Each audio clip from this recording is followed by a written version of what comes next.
Ano next dito? Angat nito? Iangat dito. Yan. Dito pa angat pataas. Ito muna. Oo, sige. Tama yun. Dito, sinungkit dito.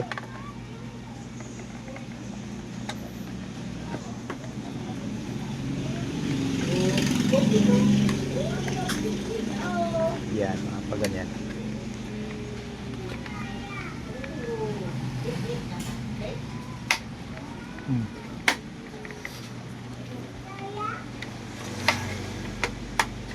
Yan. Okay na. Oh.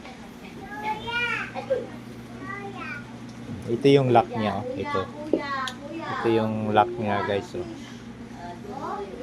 Para matanggal mo siya, unahin tong dalawang clip na yan, oh. Oh, may tornilyo yun dyan, ito to, yan. Yan tornilyo, kailangan tanggalin yan para makita yung wiring dito sa ano.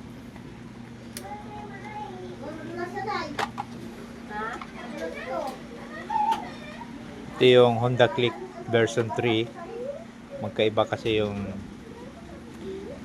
clip nun kaysa version 2.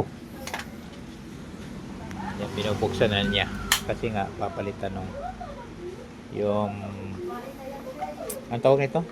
Switch ng ano.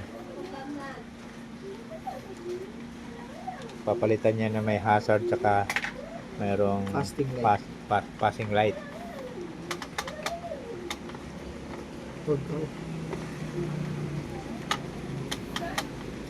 Titingnan mo kung alin lang. Iyan mo na. Naka-clip yan. Alam ko may clip yan.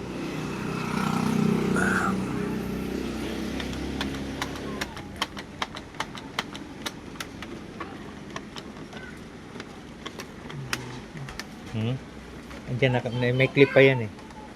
Iangat na lang ito. Ayan. Sukitin mo siya. Ha? Yan lang ang kumapit yan eh. Yan. Oh, ayun na. Okay na. Dito inaangat ng konti. Yun. Tingnan mo kung saan yung ano. Ay, kailangan talaga tanggalin to. Ha? Pwede na dukutin yata eh.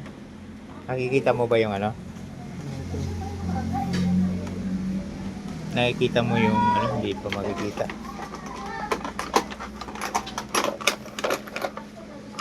Yan, kailangan talaga. Okay na, nakikita mo. Ay, ito.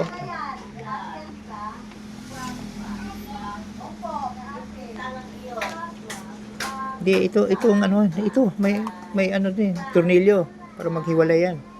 Tanggalin mo na ito, wala nang partner, oh. Di ba?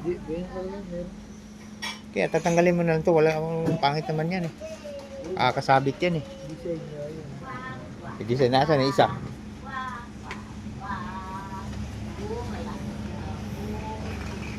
Ito yung mga, ito ang ipapalit mo.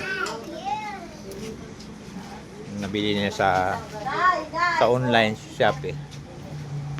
Ayan yun. Mayroon na siyang ano, hazard. Yan ang hazard.